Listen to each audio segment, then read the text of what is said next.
Parent engagement is an essential component of Ontario's equity and inclusive education strategy.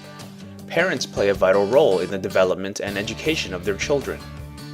They influence their children's attitudes about learning and support learning at home and at school. Ontario's new parent engagement policy recognizes that student achievement and success increase when parents are welcomed and respected as partners and given the support they need to contribute to their children's learning. When parents become involved in the life of the school, they make schools better places to learn, grow, and thrive. Meaningful engagement with parents helps remove barriers, increases access for all parents, and improves outcomes for every student, regardless of their circumstance. The Ministry of Education, district school boards, and schools benefit from the important work parents do to help their children succeed in school, and by ensuring that parent perspectives are heard and considered in developing policies and programs at the provincial, regional, and local levels. Through this video, you will gain an understanding of various forms of parent engagement and how these contribute to student and school success. Experience how schools in Ontario today can strengthen school and community relationships. Find approaches and practices that you can adapt to your own school communities. If you really want to maximize parent engagement, which again is absolutely fundamental to public education, the key for me is to make sure that it's absolutely clear that everyone knows that it's their responsibility. And not just their responsibility, that they understand why and that they understand how they can contribute. And I think where schools have been very successful in engaging parents in general has been because they've built solid relationships with parents as partners, and they really value whatever unique needs those parents are bringing forward. Parents have so much more that they can bring to us if we allow that, if we really try to, hear the voice that they're bringing, the ideas, and try to embrace that change together. I think then we'll be very successful.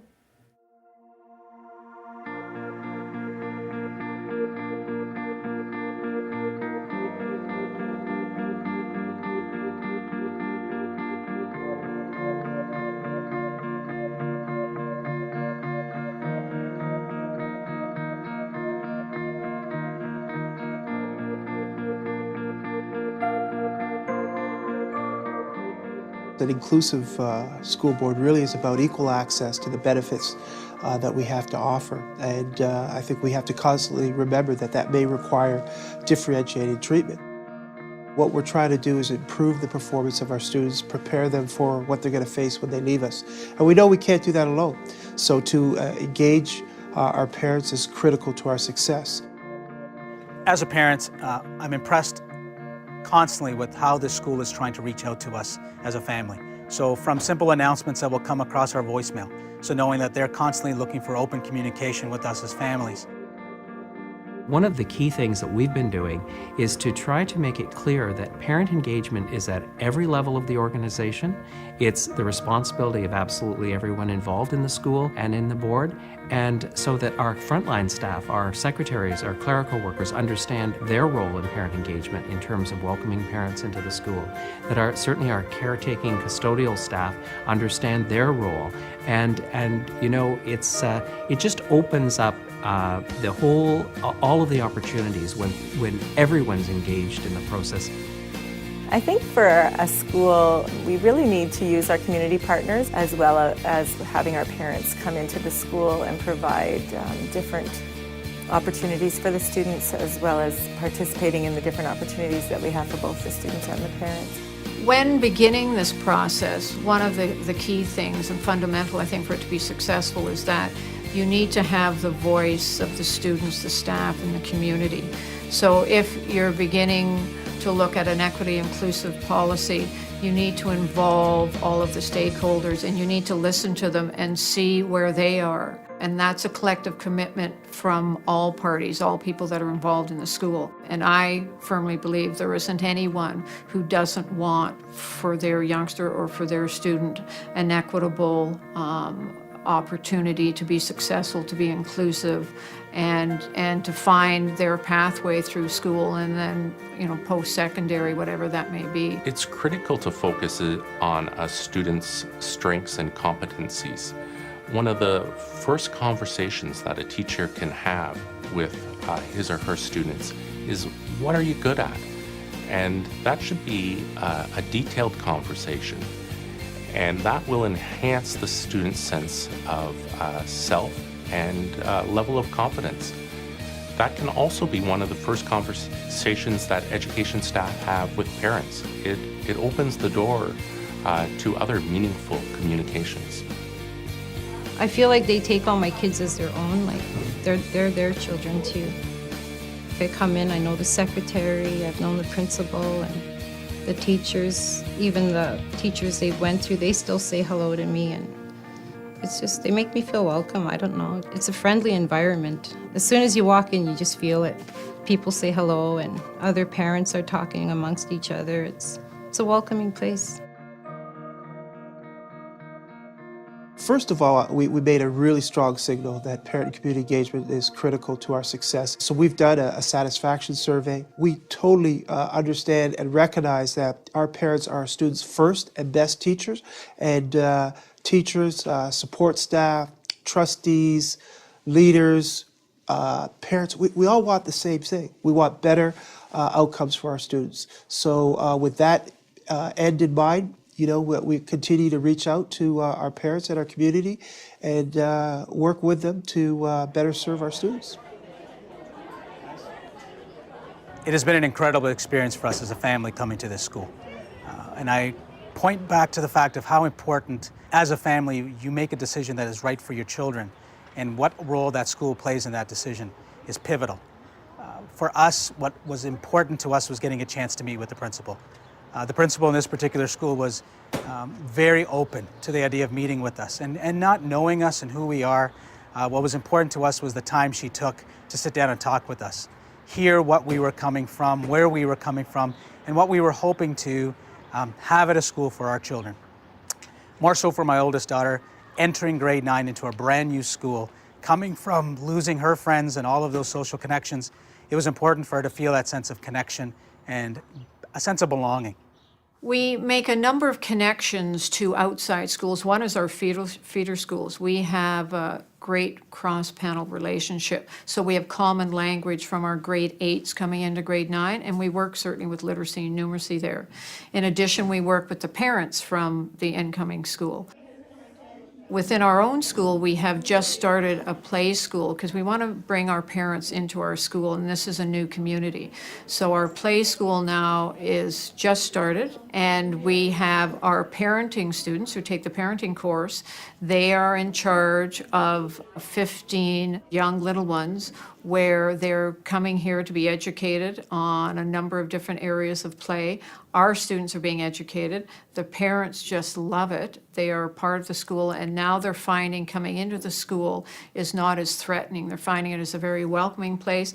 And sometimes parents have their own ideas about adolescence, and they don't hear the best. Once they walk into this building and they see the types of things that our students are doing, they understand absolutely how wonderful young people are and what they can contribute.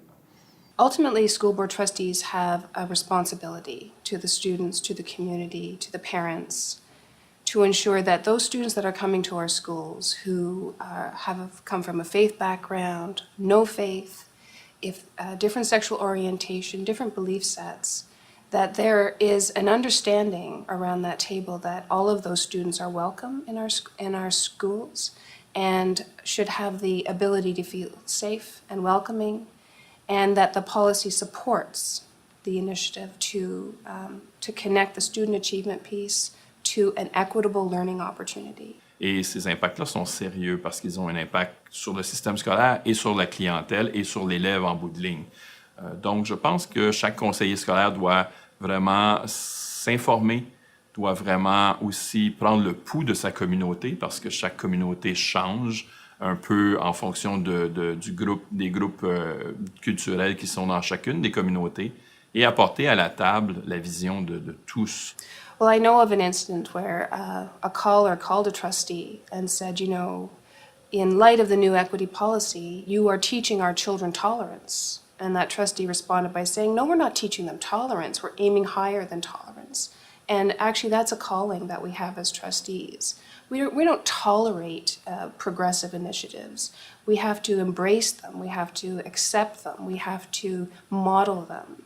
And a strong equity policy can change the whole culture of a school, can change the culture of a community. And that's the responsibility at the table, is to model that behavior and to have the courage to stand up in the face of intolerance. I think the idea of equity and diversity, I think the philosophy of it, everyone embraces. I think that school boards, no doubt, teachers, no doubt, all really support this initiative. But I think more importantly, what we need to see is a bit more action and execution of this philosophy that we have.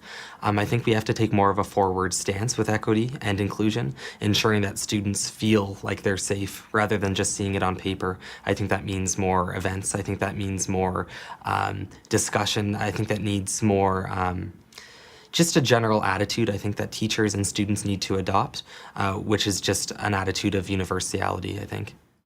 Equity in our schools is shown on so many levels. Where we see equity is the number of clubs in the school, how the staff are involved with not just the sports clubs, but they'll create an international food club or a social justice club, and we're in an inner city school, and still our students are out in the community, and you can see that it's not just about what they're doing on a particular thing, it's about helping their community.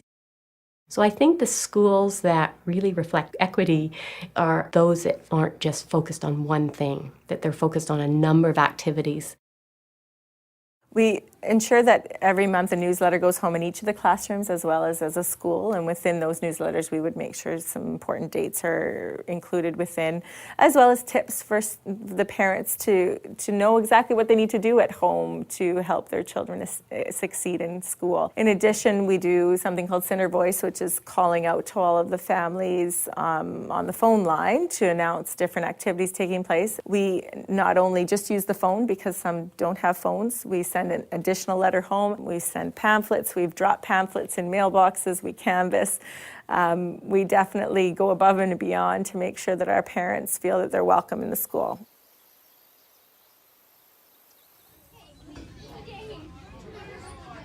One of the things we've done at the school effectively has been to open our doors, and we invite people into the school, but we also tend to go out to areas in the community. We will go to a group where mothers meet, and I will talk about curriculum, talk about literacy, share the newsletter in a variety of languages, and ask opinions. So sometimes we in education think that we need to only invite people into our building. I think we can be active and proactive in actually seeking out opinions. So certainly I do invite as many volunteers as possible in a variety of ways, whether it's working in classrooms with children, serving as translators for other parents with permission. We also work on asking parents to serve as mentors within our community as well, and that's gone really well, particularly for some of our older grade 7 and 8 students. The parent mentor piece has been very helpful. Parents come and go, and so there's lots of communication daily, so that face-to-face, I think, really makes the parents feel welcome here as well. So they come in, I say, hey, and we just have a quick, brief, informal conversation, but I also say, can't wait to see you at the literacy night in a couple nights, and that really has made a difference. And the final real push that we found that worked was having the kids at an assembly right before we are going to have an activity and really talking to them about it. So they go home right away and talk about it and say, this is going on tomorrow or this is going on tonight and I want to come. And the kids, because they love the school, they want to come back, they want to be here, and their parents just come along with them. So I think that's been a big seller as well. As a PIC committee, we're always looking for resources to support us and support our parents. And particularly parents that aren't in our schools all the time. So the Council of Ontario Directors of Education have produced this Building Parent Engagement handbook or a guide. So there's a toolkit here for parents, and this would be for the parent at home. It covers a number of things that parents can do with their sons or daughters at home, with helping with math, such as just maybe measuring some cake, to make a cake or make anything with food, to measure the size of a room or how many objects are present or something like that. So that's the tool guide for parents. That really focuses on the elementary parent. They're working on a guide for the secondary panel. Planning parent engagement booklet is for PICs or for school councils. So it has bigger ideas of what schools can do to bring parents in. So that would be something like running a science fair to help parents understand how science is being taught in the school. So it would be something that you would do with parents, with the teachers and staff and principal, and also with the students. And it gives you a sort of step-by-step on how to do that. So both of those are available, and it does come with a USB, so you can load it onto a website easily.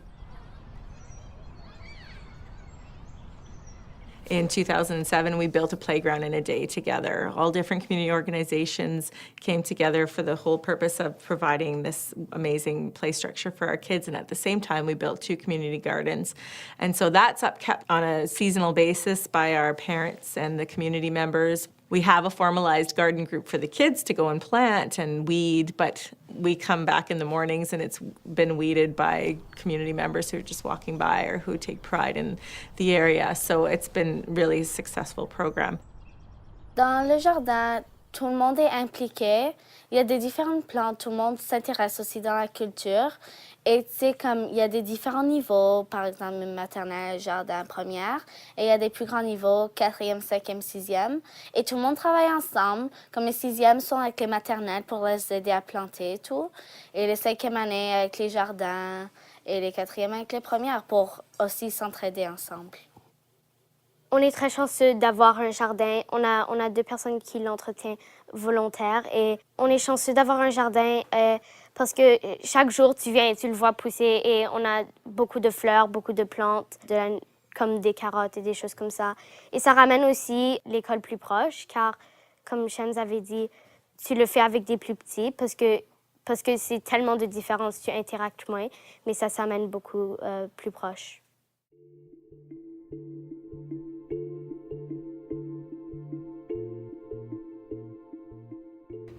With the parent survey, it was a starting point to ask some tough questions about what does diversity look like in a school? What do you see happening in our school that would support you actually coming into our school?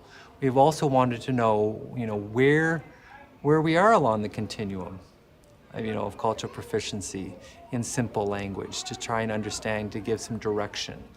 That information is always brought back to our parent council. I think the important part is trying to start with that parent council piece because they are a collective group that can go back out into the community and to share some of the aspects to bring more people into our school. The satisfaction survey was just recently completed, I think about 2 weeks ago. And what we're going to do is analyze those results and really to do a bit of a temperature reading on the organization. Certainly we know there's a lot of great things going on, but there's always, opportunities to get better. It was important for me to be a part of my children's education. So being a part of their daily life was very fulfilling, and watching them grow and learning what they are learning made me a better parent, I think, and was able to, at home, reciprocate that and reaffirm whatever they're doing at school. And it's just great to be a part of their life. We encourage as a PIC committee that schools let parents know about the volunteer opportunities in the school and to invite parents to come and help. There's obvious things such as field trips, coming in to help with the library, sorting books, might be handing out pizza at lunchtime, but there's also opportunities for parents to help specific children in the classroom. So a parent might want to read with a child, or they might want to do some math, or support a healthy activity or something like that, or a fun day at the school. We participate in as much as we can with the school. I just try to let the kids know that, I try to let them know that it's not getting an education is really important to them, and the only way I see they're going to get that aspect is if I do the same thing. Like when the school has things going on, I feel it's only right that we come and participate in it, and the kids seem to enjoy, and it makes them feel proud that we're proud of what they're doing and what's going on in their school. Research shows that the more the parent supports the child at home, the less likely the child is to miss school.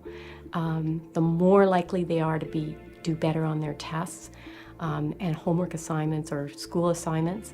The more likely they are to stay in school and graduate, and the more likely they are to go on to something after school, post-secondary or work. As a school, we want to make sure that the students of our school see themselves in their school and feel comfortable in their school, see themselves in their education and in the instruction in the classroom. We have 50% Aboriginal population in our school, so we ensure that the children and the parents who come in of that background feel welcome. So I feel strongly that the face of the Canadian student is changing dramatically. I love seeing children of different ethnic groups come forward and participate in the larger school community. So we have different wall hangings created by Aboriginal artists throughout. As well, on display we have the First Nations Resource Collection, which is a board-wide initiative.